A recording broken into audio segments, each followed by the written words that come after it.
शादीशुदा लोगों के लिए एक बड़ी सीख देने वाली कहानी। पत्नी ने न जाने क्या किया था कि पति ने उसे एक के बाद एक कई थप्पड़ जड़ दिए। हमेशा हर सिचुएशन को शांति से हैंडल करने वाली पत्नी भी इस बार इतनी अशांत हो उठी कि उसने अपनी चप्पल ही निकालकर पति की ओर दे फेंकी। चप्पल पति के बालों को छूते हुए निकल गई। ये किस्सा यहीं पर ख़त्म हो सकता था, मगर पति ने इसे अपनी मर्दांगनी का विषय बना लिया और बात बद से बदतर होती चली गई। रिश्तेदारों ने भी आग में घी का काम किया। किसी ने कहा, जो औरत अपने पति को चप्पल से मार सकती है वो ना ही तो वफादार हो सकती है और ना ही पतिव्रता। ऐसी औरत परिवार ही नहीं पूरे समाज पर कलंक की तरह है। बीबी के पक्ष वाले कहाँ पीछे रहने वाले थे। किसी ने कहा, 21वीं सदी में भी जो स्त्री के साथ मारपीट करते हैं उन्हें तो जेल भेज देना चाहिए। तो कोई कहता, जरूर उसको कोई और पसंद आ गई होगी, इसलिए अब पत्नी से मारपीट करने लगा है। बात कोर्ट तक पहुंच गई। दोनों पक्षों ने एक दूसरे के खिलाफ केस फाइल कर दिया।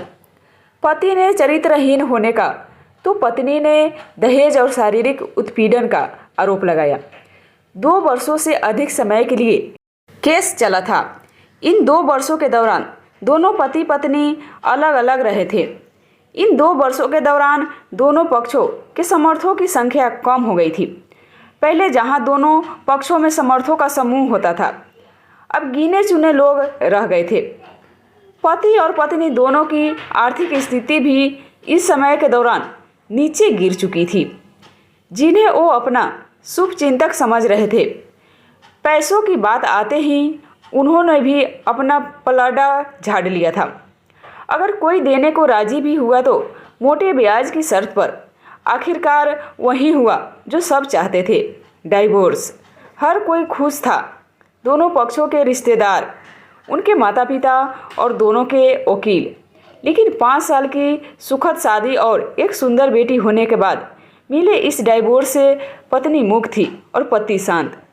शायद ये एक इत्तेफाक ही था कि इस खुशी को मनाने के लिए दोनों पक्ष के लोग एक ही चाय की पटरी पर बैठे आमने सामने। इत्तेफाक इसलिए क्योंकि ज़्यादातर लोग जो एक दूसरे के विरोध पक्ष के सपोर्ट कर रहे थे, वे एक दूसरे को अच्छे से जानते भी नहीं थे। पति पत्नी भी इन सभी से दूर एक दूसरे के सामने मेज पर बैठे। पत्नी ने पति से कहा, अब तो खुश होंगे ना, तुम्हारे मन की जो हुई है मुबारक हो, तुम भी तो आज जीत गई हो। मुझसे तलाक तो तुम्हें भी मिल गया है, कॉन्ग्रेचुलेसन टू यू टू। पति ने कहा, तलाक को तुम जीत का प्रतीक समझते हो? पत्नी ने पूछा। पति चुप रहा। थोड़ी देर की शांति के बाद पति ने कहा, मुझे तुम्हें 5 लाख रुपए अभी और हर महीने 8,000 देने का आदेश है। अभी मेरे पास पैसे नहीं हैं, इसलिए हमारा मतलब मेरा जो सिटी में फ्लैट है उसे तुम्हारे नाम कर देता हूँ। पत्नी बोली, लेकिन उस फ्लैट की कीमत तो 18 लाख की है। हाँ, लेकिन हमारी बेटी तुम्हारे साथ है और आगे जाके उसके खर्चे भी बढ़ेंगे, तुम्हें थोड़ी आसानी होगी।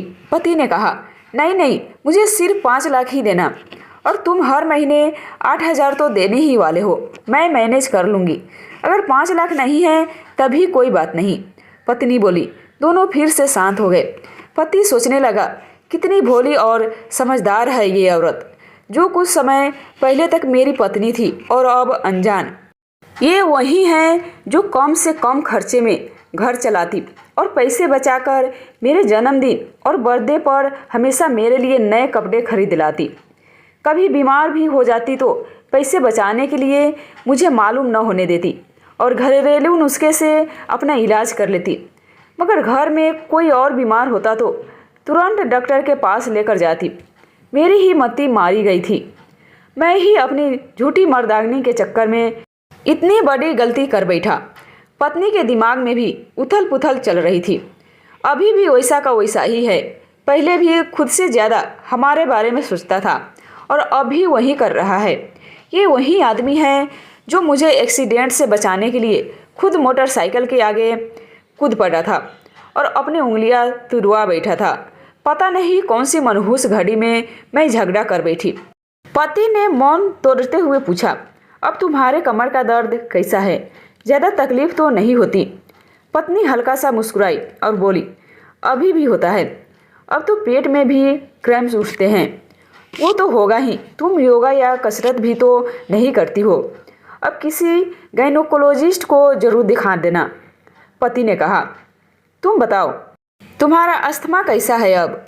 क्या अभी दौरे पड़ते हैं? पत्नी ने पूछा। हाँ पड़ते हैं, पहले से ज़्यादा, क्योंकि अक्सर इन्हेलर भूल जाया करता हूँ, याद दिलाने के लिए तुम जो नहीं हो अब। पति बोला, तुमने भी जो मुझ पर दहेज का इल्ज़ाम लगाया था, वो बोला, गलत था और इस बात का मुझे भी पछतावा हुआ। पत्नी ने कहा। पति कुछ कहना चाह रहा था लेकिन हिचकिचा रहा था। पत्नी ने पूछा, कुछ कहना चाहते हो? वो बोला, क्या सब पहले जैसा नहीं हो सकता? क्या मतलब? पत्नी बोली, मतलब कि हम फिर से पहले की तरह पति पत्नी बनकर, सच्चे दोस्त बनकर नहीं रह सकते? पति बोला, पर ये डाइवोर्स के पेपर देखते हुए पत्नी ने कहा, फाड़ देते हैं। पति ने अपने पास रखे डाइवोर्स के पेपर फाड़ते हुए कहा। पत्नी ने भी अपने पास रखे पेपर फाड़ दिए। सभी हैरान थे, वकील, रिश्तेदार और माँ बाप। पति पत्नी दोनों एक दूसरे का हाथ में हाथ पकड़े अपने घर की तरफ चले गए। आशा करती हूँ कि आप सभी को ये कहानी पसंद आई होगी तो लाइक शेयर एंड सब्सक्राइब जरूर करें और आप सभी को इससे क्या सीख मिली हमें कमेंट में ज़रूर बताएं।